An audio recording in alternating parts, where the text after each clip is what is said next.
아버지 하나님, 오늘 우리에게 주시는 이 귀한 말씀 함께 나눌 때 성령께서 각 사람의 심령 가운데 내주하시고 조명하여 주셔서 말씀의 참뜻을 밝히 깨닫게 하시고 그 깨달음대로 결단하고 실천하는 믿음의 자녀들 되게 하여 주옵소서. 예수 그리스도 이름으로 기도합니다. 아멘. 할렐루야. 네, 우리 성가대의 은혜로운 찬양 감사합니다. 오늘 우리가 함께 찬송했던 213장과 지금 우리 성가대가 찬양했던 찬송가 331장을 작사가 같습니다. 프랜시스 하버갈이라는 교류 작사가인데요. 이분이 굉장히 몸이 약했어요. 학교를 다닐 수 없을 정도로 평생 병마에 시달렸습니다. 그리고 42세에 세상을 떠났습니다.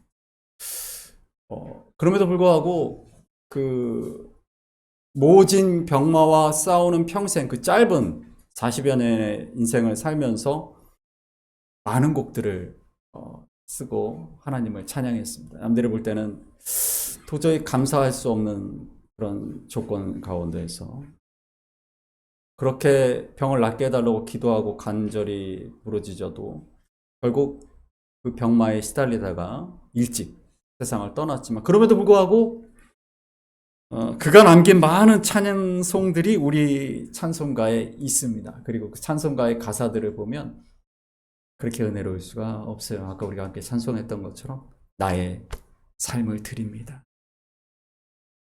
학교를 갈 수도 없을 정도로 몸이 약했던 사람이었었지만 어떻게 이런 아름다운 찬송을 쓸 수 있었을까 보게 되면 참 찬송을 부를 때마다 은혜가 됩니다. 우리 성가대장님 탁월한 선곡에 감사드리고, 네, 계속 은혜로운 찬양도 기대하겠습니다. 우리 성가대를 격려하는 박수를 보내주면 좋겠습니다.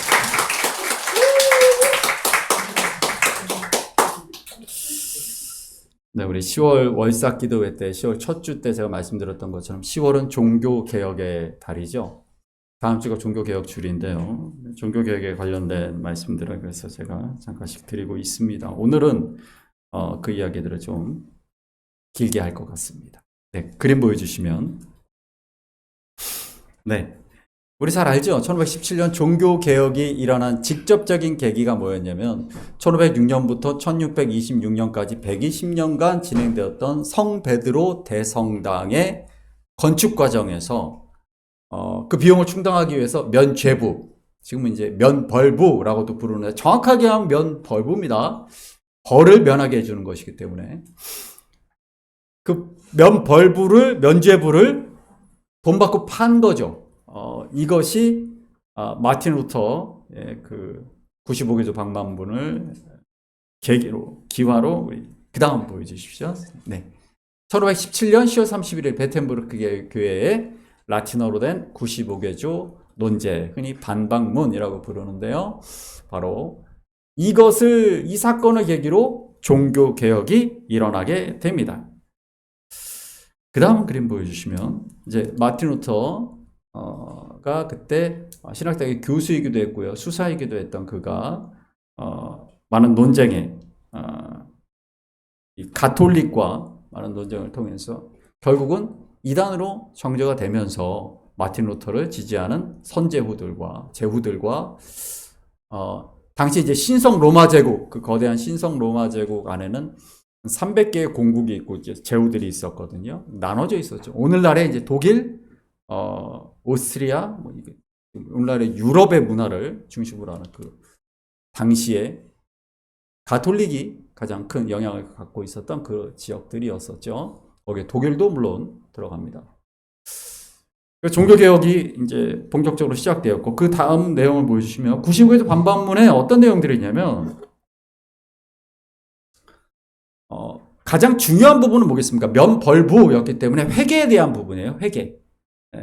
이 회개, 죄를 사해 주는 것이 교황이라는 인간이 할 수 있는 것인가에 대한 부분이 가장 중요하게 다뤄졌던 부분입니다. 그리고 가톨릭 교회의 보물 이론, 이 보물 이론이라는 게 뭐냐면 인간의 공적이라는 개념이에요.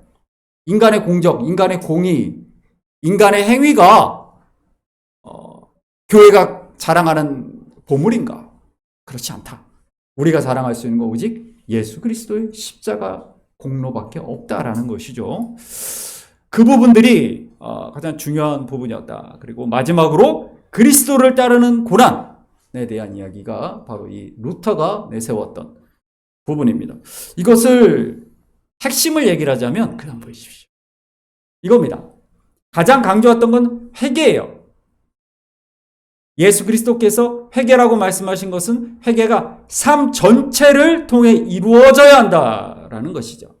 사제가 얘기하는 고해성사, 이거 한 번에 혹은 면벌부로 사는 것으로 되는 게 아니라 회개는 우리의 일생의 삶 전체에서 매일매일의 삶 가운데서 우리의 삶을 통해 우리의 신앙의 고백을 통해 매일이 회개의 삶을 살아야 한다라는 것이 사실은 종교개혁의 모토입니다. 그래서 면죄부를 사는 행위로 죄의 문제가 결코 해결되지 않으며 예수 그리스도께서 말씀하신 회개는 일생 동안 지속적으로 이루어져야 한다라는 것이 바로 이 종교개혁의 가장 중요한 시발점이었다.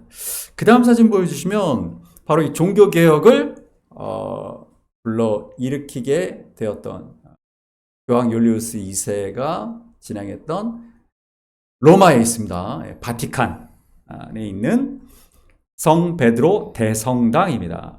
위에서 바라보면 열쇠 모양입니다. 예수님께서 베드로에게 하셨던 그 말씀을 상징하여서 열쇠 모양으로 굉장히 화려하게 지은 건물이죠. 그 다음을 보여주시면 그게 얼마나 이 성당이 얼마나 크고 이게 사람이죠.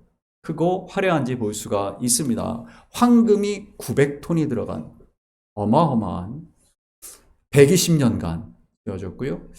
우리가 잘 아는 미켈란젤로라든가 라파엘로라든가 그런 당대의 대단한 예술가들이 건축 감독을 맡았었습니다. 그러면서 굉장히 지금도 값진 많은 성상, 성화 그런 예술품들로 가득 채워져 있지요.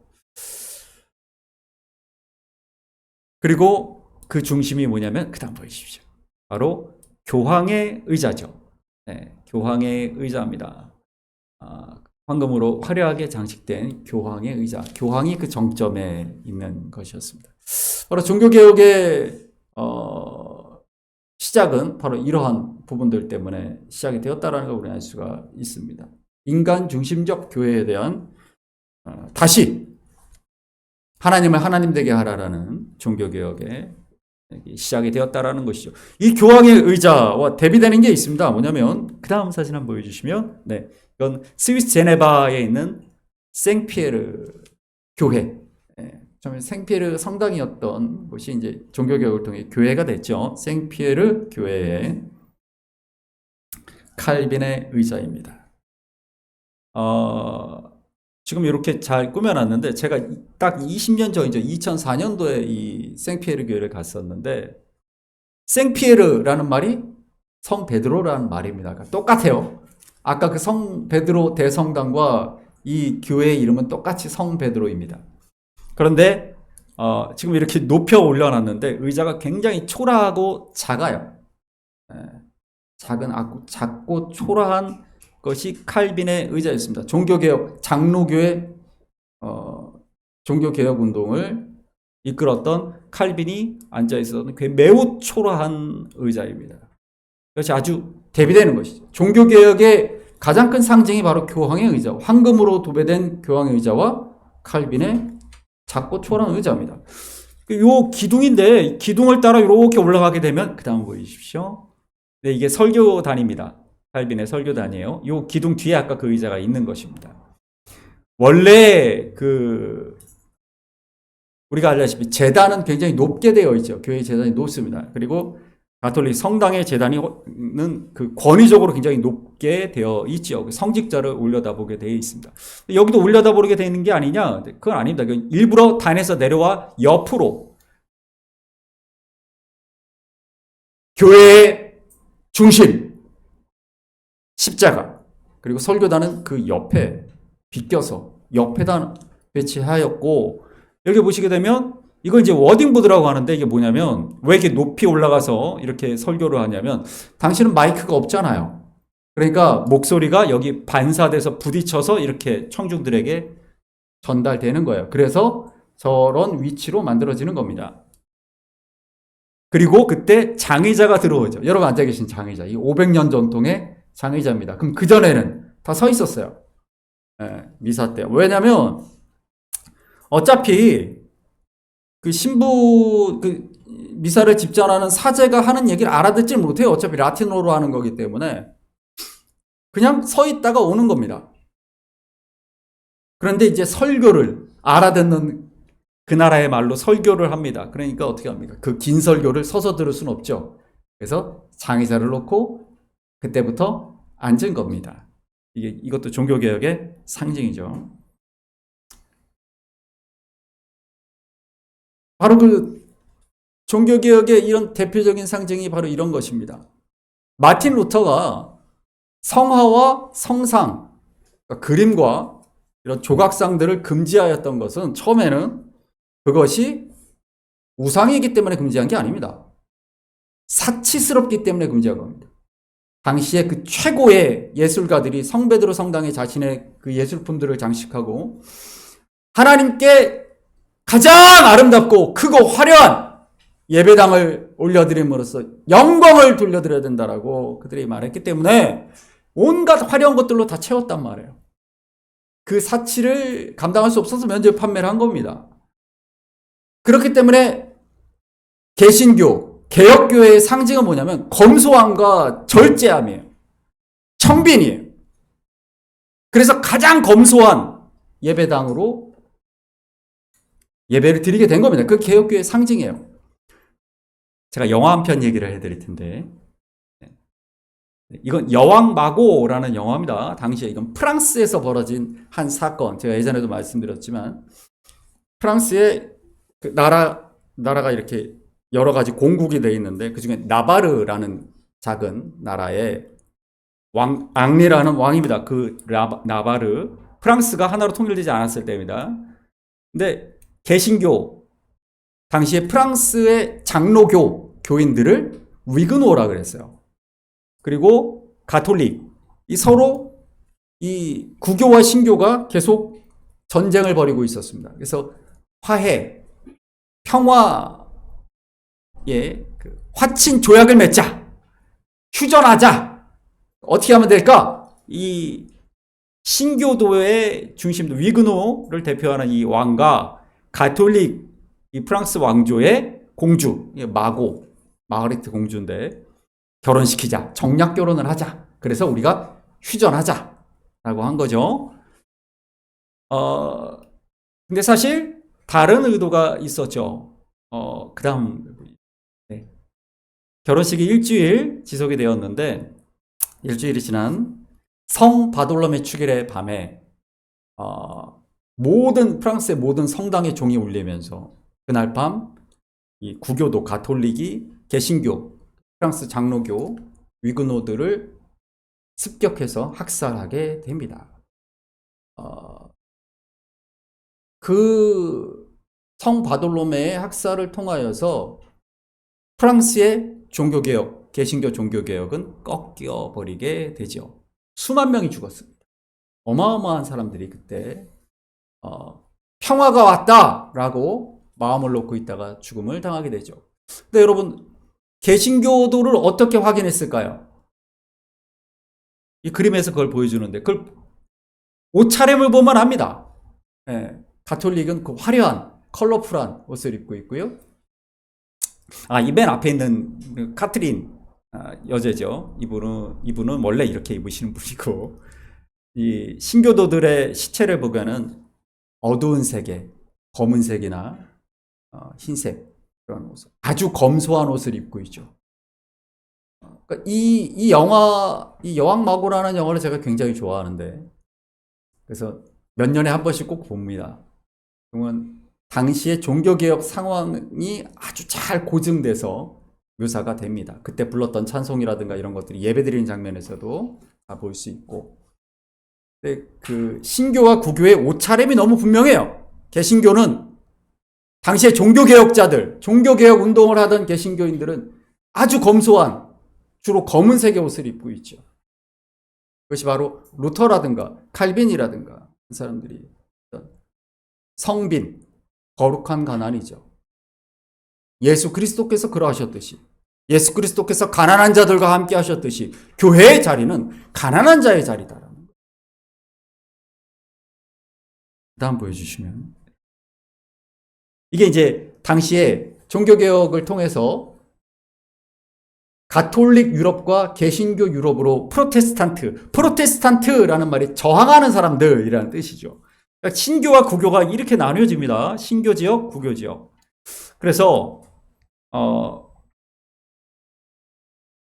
장 칼뱅, 우리가 아는 존 칼빈이 있는 스위스라든가 이 신성 로마 제국을 중심으로 했던 이 루터의 종교개혁이라든가 영국 성공이라든가 감리교라든가 이런 종교개혁들의 지역, 그리고 가톨릭 이 종교개혁에서 구교가 승리했던 가톨릭 국가로 남은 스페인이라든가 프랑스라든가 이탈리아라든가 이런 지역들이 이때 나뉘어지게 됩니다.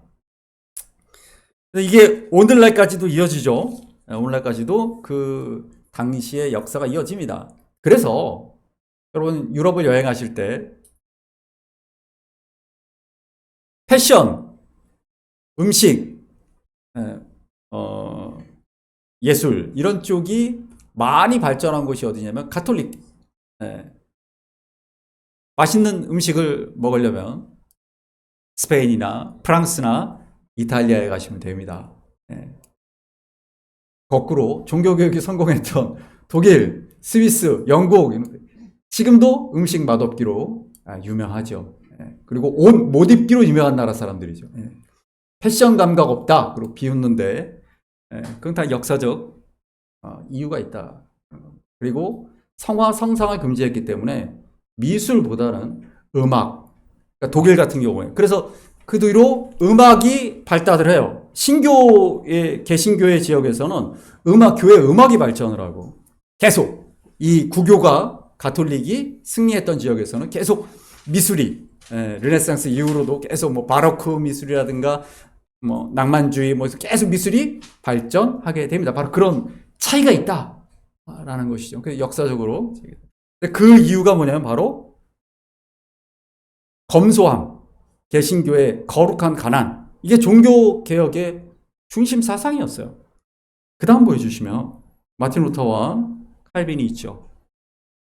루터가 말했던 만인사제주의, 어떤 사제 전문 성직자만이 아니라 세례받은 모든 하나님의 백성들은 다 사제다. 다 예배의 주체로서 하나님께 예배를 올려드리는 제사장이다. 그리고 칼빈이 주장했던 예정론, 인간에 따라 움직이는 것이 아니라 전능하신 하나님의 주권, 역사를 주관하시는 그 하나님께서 계획하시고 오늘도 역사를 이끌어 가신다라는 굳은 믿음. 그리고 장로제도가 도입됩니다. 장로제도라고 불리는 이 민주주의 제도가 교회에 들어오죠. 위로부터 내려오는 것이 아니라 모든 하나님의 백성들의 의견을 모아 회의하고 투표하고 선출하고. 왜 이렇게 됩니까? 교회의 머리가 사람이 아니라 하나님이심을 고백하는 것. 그게 종교개혁의 정신입니다. 그래서 우리 이 강대상도 사실은 이전에 쓰던 거라든가 우리 강단이라든가 이런 걸 제가 굳이 이렇게 바꾼 이유는, 그리고 우리 불편하다 여기 와서 성경 봉독하고 기도하시는 것이 약간 불편하다라는 말씀을 제가 들으면서도 굳이 제가 고집을 부리고 이렇게 하나를 써야 된다라고 했던 이유도, 이것도 제가 중국에서 알리에서 5만 원짜리로 받아서 제가 조립을 한 겁니다. 예. 칼빈의 설교단보다 화려해서는 안 된다. 저는 생각을 하고, 모든 사람들이 하나님 앞에 만인 사제로 예배해야 된다라는 것 때문에 제가 여러분들이 꼭 이 앞에 나와서 저와 함께 이렇게 예배위원으로 참여해 주시기를 여러분들에게 부탁드린 겁니다. 왜냐하면 이런 어떤 굉장히 중요하지 않을 수도 있어요. 그냥 형식일 수도 있지만 이걸 통해서 여러분 우리가 기억해야 합니다. 하나님 앞에 우리 모두가 한 사람 한 사람 세워진 제사장들이에요. 모두가. 목사만이 아니라. 목사와 여러분의 차이는 역할의 차이일 뿐이에요. 각자 맡은 은사대로 역할의 차이가 있을 뿐이지 모든 우리 드럼을 치는 지호도, 우리 오늘 말씀을 봉독했던 윤아도, 오늘 대표 기도해 주셨던 우리 전도사님도, 설교하는 저도 모두 우리 예배 안내를 맡아주셨던 우리 전민아 집사님도, 임명수 집사님도 모두가 다 제사장이에요. 하나님 앞에. 이런 마음으로 우리가 온 교회가 예배해야 한다라는 것이죠. 사람 중심이 아니고 하나님 중심의 교회를 만들어 가야 한다는 겁니다. 그게 종교개혁의 정신이에요. 그런데 또 하나, 그 다음 보여주십시오. 자, 이 그림 되게 좋아하는데, 칼빈도, 종교개혁, 이후로 평소에 죽을 때까지 검은 옷만 입었죠. 그러니까 다 검은 옷입니다. 전부 다. 근데 이 그림 제가 왜 좋아하냐면, 이 종교개혁자들에게 있어서 예배개혁이라 함은 차별과 분리의 예배를 극복하는 것입니다. 그 이전에까지는 그런 예배였거든요. 제가 제 논문에 있는 부분들을 몇 부분, 부끄럽지만 제 논문의 내용들을 좀 나눠보자면, 네, 감사합니다. 이게 제 논문입니다. 세대통합 예배가 왜 16세기 종교개혁자들의 예배 정신에 부합하는 예배인가? 제가 근거로 삼았던 것이 장신대학교 예배학 교수인 최진봉 교수님의 논문과, 그리고 문화랑 교수가 누구냐면 고신대학교 예배학 교수입니다. 예배학 교수 분들의 그 16세기 개혁교회 예배에 대한 논문들이에요. 거기에 보게 되면 현재 분리하는 예배, 그 예배는 기독교 예배의 본래적 정신과 실천에 부합되지 않은 기이한 예배다라고까지 말합니다. 최진봉은 세대통합적 예배갱신을 위한 교회학적 토대 마련을 위하여 16세기 개혁자들의 교회론을 연구하며 특히 스빙글리와 칼빈의 공동체적 교회론에서 오늘의 교회가 회복해야 본래적인 예배인 세대통합 예배의 필요성을 확인시켜 준다라는 것이죠. 그 다음 페이지 한번 보여주시면요. 예배란 무엇인가? 하나님 앞에 하나님의 백성들의 공동체, 우리가 함께 하나님 앞에 선다라는 그 부분이다라는 것이죠. 그 다음 페이지 한번 보여주십시오. 네. 무엇보다도 중세 예배는 사제들에 의한 사제 중심의 예배로서 일반 신자들은 예배 참여에서 배제되었다. 미사의 언어를 이해하는 소수와 그렇지 못한 다수의 신자들은 분리되었고, 그렇게 주일 미사는 엄밀한 의미에서 공동체의 집이 아니었다. 그러나 개혁자들의 교회는 만인 사제설에 기초하여 모든 사람들이 함께 예배할 수 있었다. 개혁교회 전통을 따르는 웨스트민스터 신앙 고백은 교회는 가시적으로 세상 속에서 성경이 기초한 참된 신앙 고백을 고백하는 모든 자들이 그들의 자녀들과 함께 모이는 곳이라는 고백이죠. 그러니까 제가 이 온세대 예배, 우리가 세대통합 예배를 드리는 이유는 이것이 종교개혁자들이 주장하였던 성경적 예배에 가장 부합하는 예배이기 때문에 제가 이 예배를 드리자라고 여러분들에게 말씀을 드렸던 것이고요. 그 다음 마지막, 정리하자면이라고 되는 부분인데요. 우리가 이들의 예배는 세대들 간의 구분과 분리를 낳는 예배가 아니라 신자들을 연합하고 다양하고 상이한 세대를 사귀고 어우러지는 실질적인 의미에서 그리스도의 한 몸을 세우는 예배인 세대 통합 예배였다라고 제가 결론을 그렇게 내렸습니다. 이 종교개혁자들의 세대 통합 예배의 전통에 근거하여 우리가 예배해야 되는 이유는 뭐냐면 아까 말씀드렸던 그 부분이에요. 만인사제주의와 그리고 하나님이 주인이시다라는 그 예정론에 입각하여 우리가 예배하는 것입니다.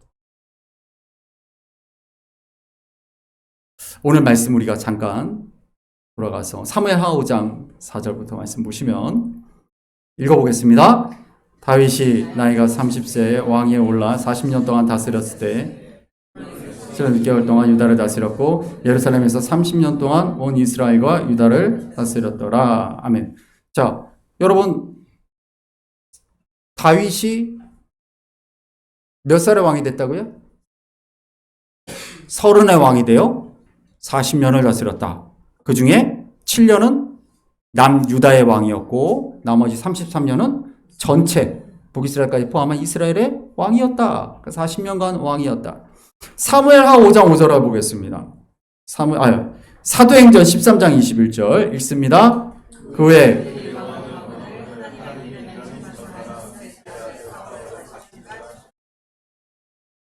패하시고 다윗을 왕으로 세우시고 증언하여 이르시되 내가 이새의 아들 다윗을 만나니 내 마음에 23절 하나님이 약속하신 대로 이 사람의 후손에서 이스라엘을 위하여 구주를 세우셨으니 곧 예수. 아멘. 사울을 40년, 다윗의 통치도 40년. 솔로몬의 통치는 몇 년입니까? 40년. 120이라는 완전한 수를 만드는 거죠. 다윗이 우리가 알다시피 17살 추정되는 그때 골리앗을 이기고 그때부터 사울왕에게 쫓겨다닙니다. 13년 꽃다운 20대의 나이를 광야에서 숨어 살다가 동굴에서 살고 그렇게 살다가 드디어 30에 사울에게 하나님이 허락하신 시간이 다 끝나고 하나님의 계획과 하나님의 예정 가운데 다윗이 왕위에 오르게 되죠. 그리고 그 예정 가운데 예수 그리스도가 다윗의 후손으로 오셨다라는 거죠. 하나님은 하나님이 계획을 세우시고 그 역사를 이루어 가십니다. 그 안에 많은 어려움들이 있죠. 왜 그렇습니까? 우리가 사탄이라고 말하는 악한 영의 역사는 뭐냐면 그 하나님의 계획을 막고 무너뜨리는 거예요. 그것이 우리 성경에 기록된 부분. 하나님은 역사를 하나님의 계획대로 이끌어 가신 분이고 마귀와 사탄은 끊임없이 그것을 막는 이들이다라는 것이죠. 그러면 하나님의 백성인 우리는 어떤 믿음을 가져야 되는가? 바로 하나님이 예정하신 대로 하나님이 역사를 주장하시는 그 하나님의 목적과 계획에 맞추어 살아가는 삶이죠. 내 삶이 하나님의 계획 가운데 있다. 하나님의 경륜과 섭리 가운데 나의 삶을 이끌어 가신다라는 그 믿음이 있다면 우리 아까 찬양을 인도하셨던 손무근 집사님 멘트 하셨던 대로 지금 우리가 보진 못한다 할지라도 하나님은 반드시 우리와의 비를 준비하고 계신단 말이에요. 지금 내 삶이 힘들고 어렵더라도 반드시 하나님은 하나님의 계획 가운데에서 하나님의 목적과 그분의 예정 가운데에서 우리를 소명자로 부르셨사오니 우리를 쓰실 줄 믿습니다. 여러분 이것이 종교개혁자들의 고백이에요. 왜 그 고백을 했겠어요? 마치 사람이 역사를 주관하는 것처럼 인간이 행위에 따라서 역사가 바뀌는 것처럼 당시 종교개혁의 대상이었던 자들이 그렇게 했단 말이에요. 그래서 정치하고 결탁해서 정치가들의 힘을 빌려서 교회가 욕망을 채웠던 것이 종교개혁의 모습 아니었습니까? 사진을 보여주시면요. 프랑스 중부 보르고뉴 지방에 막공이라는 시골 마을이 있습니다. 거기에 클루니 수도원이 있어요. 지금부터 한 1000년 전 9세기, 10세기, 11세기 부패한 가톨릭, 우리가 중세 가톨릭이 다 부패했다 이렇게 얘기하지만 그렇지 않아요. 여러분 사사시대가 다 부패하고 다 타락했지만 그 한 가문, 보아스의 가문을 하나님이 그 다윗의 그 할머니, 증조 할머니 그 계보를 누구를 통해? 보아스와 룻을 통해 이어가시는 모습을 보잖아요. 여러분, 중세 기독교가 타락했다. 다 타락하지 않았어요. 끊임없이 개혁운동들이 일어났어요. 그 중에 대표적인 것이 바로 수도원 개혁운동을 일으켰던 이 클루니 수도원의 개혁운동이었어요. 제가 여기를 꼭 가보고 싶어서 정말 힘들게 여기를 찾아갔던 기억이 있습니다. 이게 지금은 굉장히 많이 정비가 됐는데 제가 갔을 때 한 20여 년 전만 해도 황폐했습니다. 네, 황폐했어요. 근데 여러분들, 우리 어른들을 기억하는 프랑스 대통령 미테랑 대통령이 이 부르고뉴에서 하원 의원으로 출발했거든요, 정치를. 그래서 미테랑 대통령이 대통령 된 이후에 관심을 많이 가져서 많이 복구가 되어 갔어요. 제가 갔을 때도 이제 막 공사도 막 이루어지려고 하고 뭐 그랬던 상황이었었던 걸로 기억합니다. 이 클루니 수도원이 교회가 다시 거룩한 가나안으로 돌아가야 한다. 교회가 정치하고 결탁해서 뭔가 세상을 바꿔보겠다고 그렇게 말하면 안 된다. 우리는 다시 기도의 자리로 돌아와야 되고 다시 말씀의 자리로 돌아와야 된다. 여러 명의 교황을 배출했는데 그 중에 하나가 그레고리 7세입니다.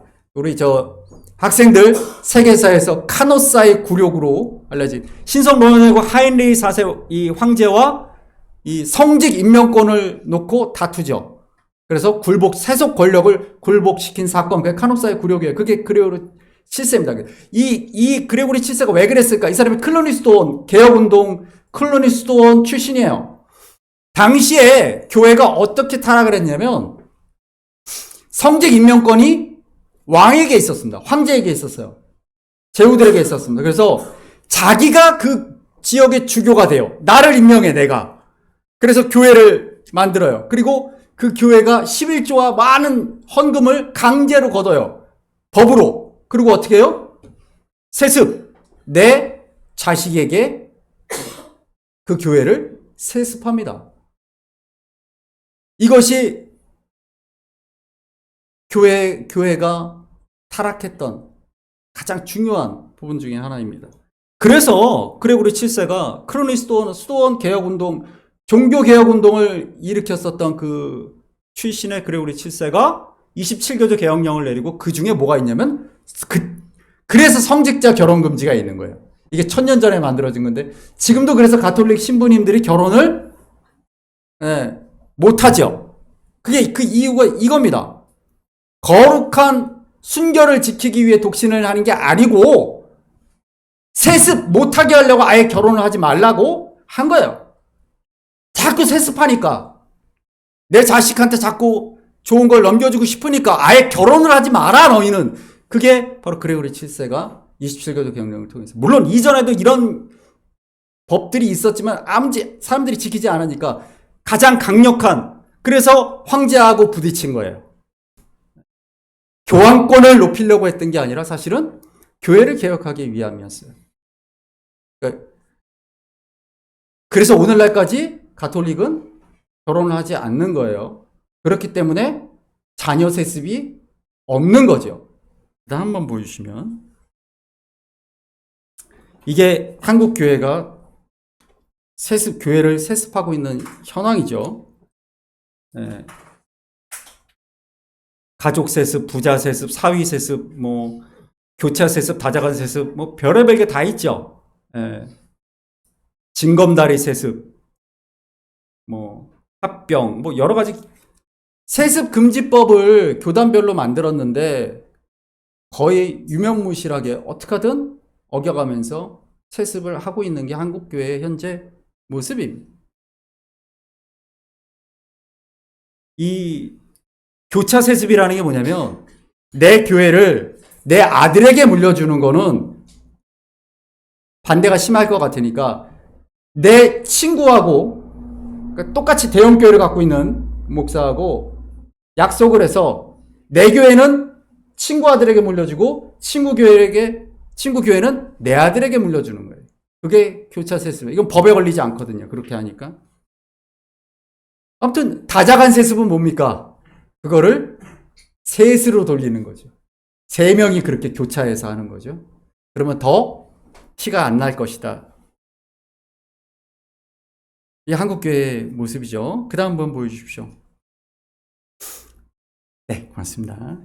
지난달 한국교회에서, 바로 지난달입니다. 한국교회에서 가장 큰 예장 통합 교단에서 총회가 열렸었죠. 그 총회에서 그 말만 그냥 유명무실해진 껍데기만 남아있는 그 세습금지법조차도 폐기하자라는 논의가 있었죠. 그리고 그 총회장은 누구냐면 교회 여성 교인과 불륜을 저지르다가 그 교회 장로님들한테 발각된. 그러니까 제가 그런 범죄를 저지르고 있는데 우리 정장로님이 습격을 하신 거예요. 카메라를 들고. 인터넷에 다 있죠, 그 영상이.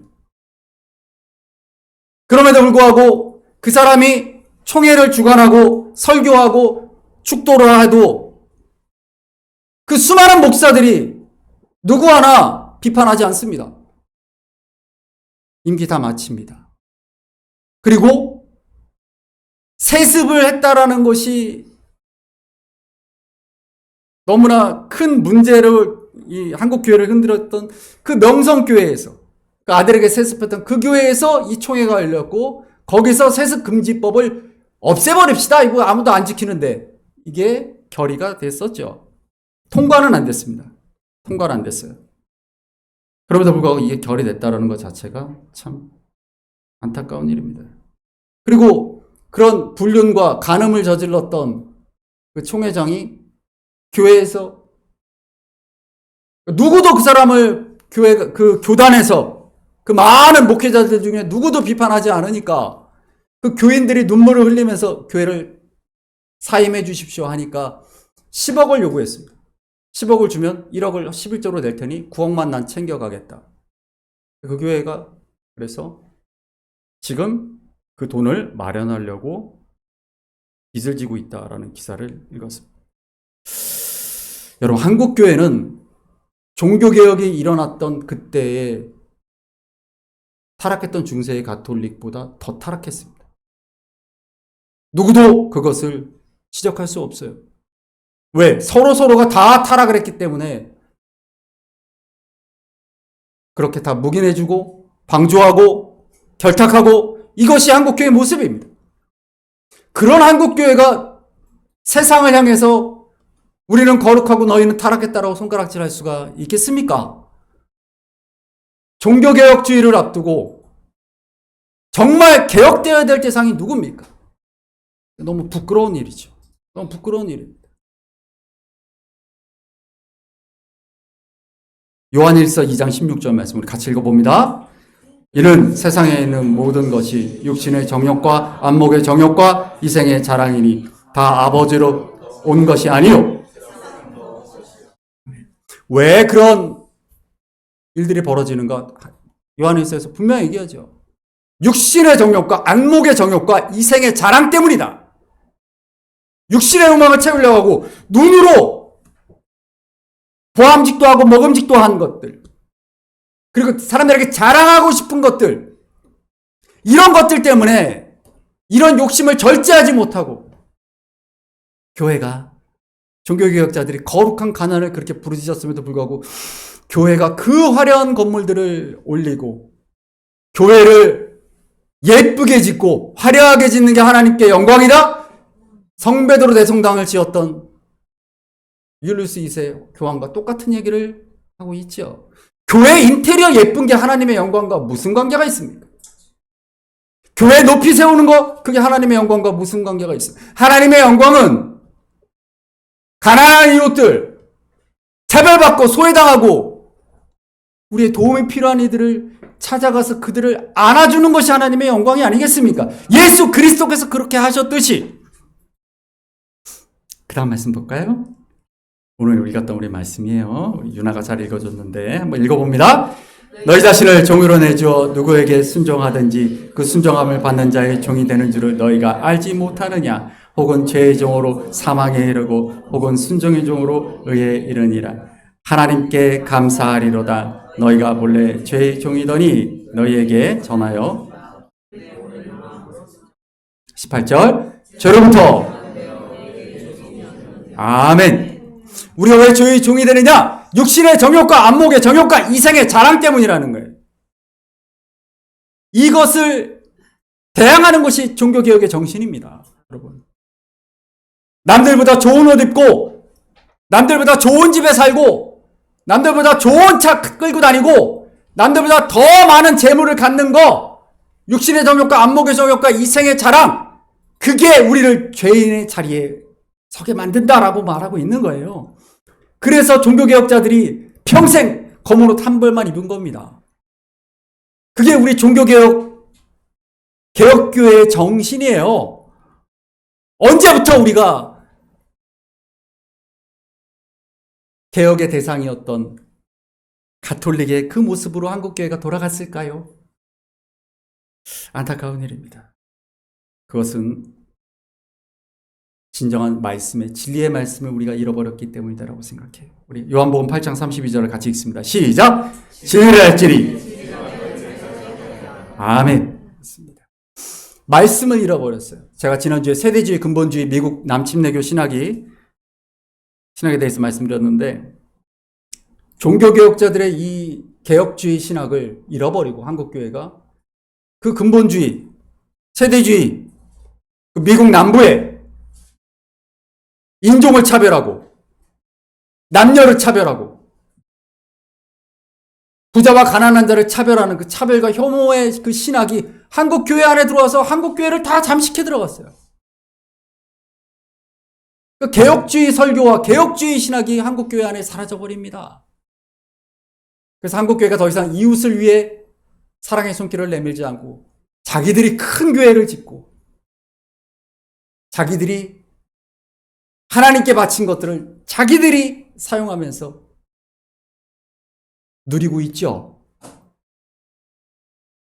왜 그럴까요? 그것은 부르신 소명자임을 모르기 때문에 그래요.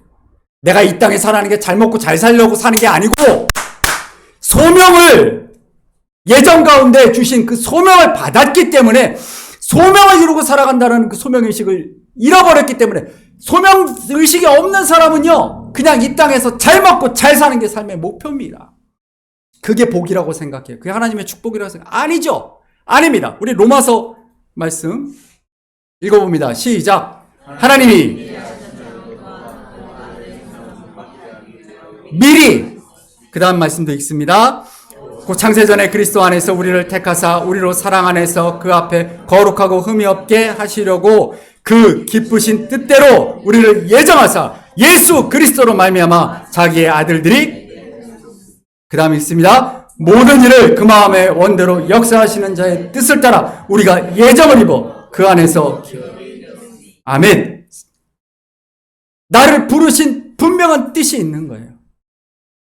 그래서 내가 이 땅의 삶이 행복하고 내가 이 땅에 살면서 다른 사람처럼 출세하고 누리지 못한다. 이것이 나의 삶에 아무런 영향을 끼치지 못해요. 왜요?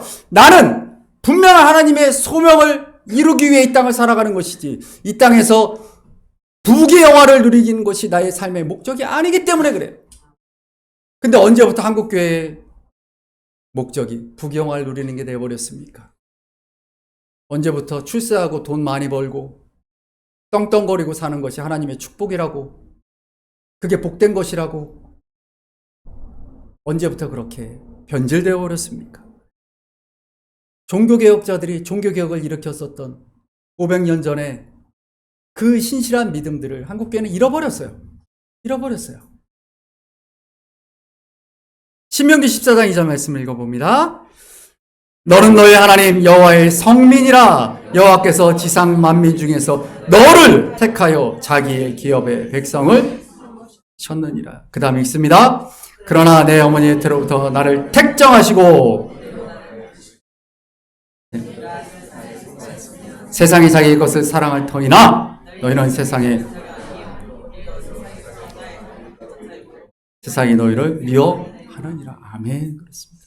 여러분, 세상의 미움을 두려워할 필요가 없어요. 내가 누구에게 속한 자인가?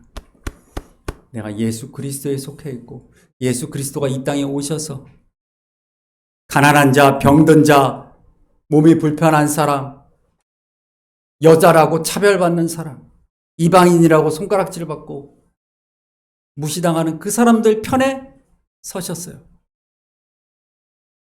기독교는 예수 그리스도의 그 뒤를 따르는 거 아니겠습니까?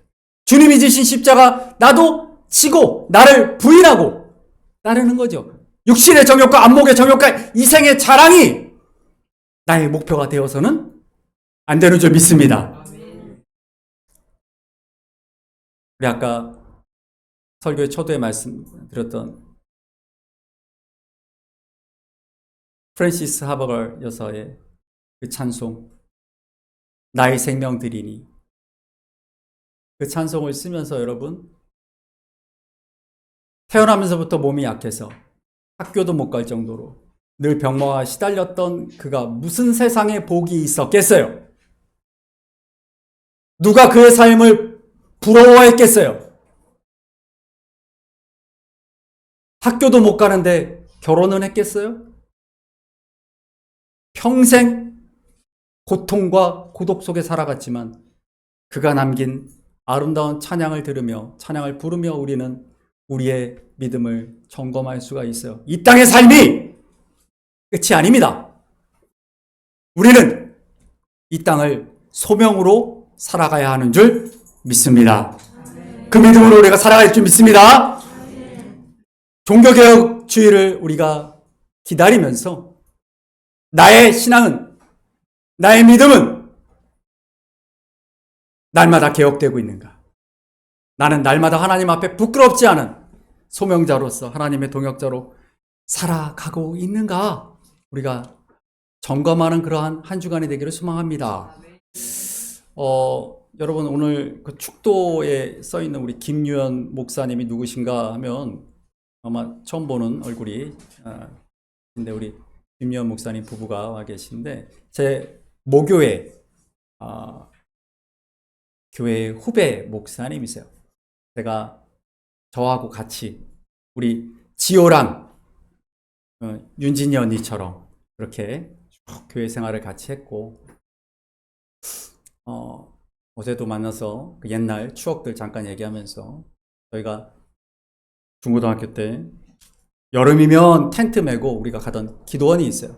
그 기도원 뒷산에다가 여름에 사람들 많이 오니까 텐트 치고 있고 겨울에는 그 기도원에 오갈 데가 없는 어르신들을 모시고 계셨어요. 원장님이.